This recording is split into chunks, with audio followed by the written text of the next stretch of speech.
Hii ni Uhondo TV, mimi ni Fadhili Komba na ripoti kutokea hapa katika ofisi ya Rais, Secretariat ya maadili kwa viongozi wa umma. Na leo Machi 27 mwaka 2025 wamefikishwa hapa jumla ya watuhumiwa 6 kusomewa mashtaka ambayo yanawakabili ya kiutumishi wa umma. Miongoni mwa watuhumiwa waliosikilizwa leo katika kamati hiyo ni pamoja na Mwandei Mwachuma Mohamed, diwani wa kata ya Mtimbwani wilaya ya Mkinga, ndiye alikuwa wa kwanza kusikilizwa baada ya kusomewa mashtaka yake na wakili wa serikali.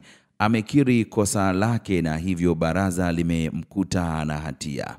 Wengine ni Musa Bohero Jangwa, diwani wa kata ya Manyobi Tanga, naye ni miongoni mwa watuhumiwa waliofikishwa katika kamati ya maadili na kukiri makosa yao. Cleophas John Mzirai, hakimu wa mahakama ya mwanzo Puge mkoani Tabora. Mwajuma Abbas Kihio, msajili wa hati msaidizi kutoka Tanga. Idifons Kolumba, meneja TANESCO wilaya Kaliua mkoani Tabora, na Edward Ruben Mhina, mwenyekiti wa baraza la ardhi na nyumba halmashauri ya wilaya Korogwe mkoani Tanga.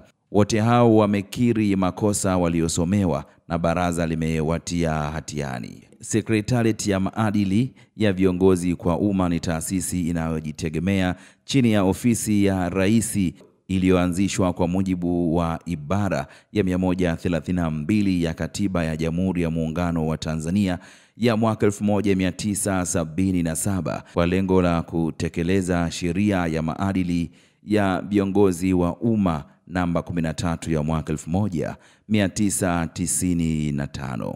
Mimi ni Fadhili Komba, hii ni Uhondo TV.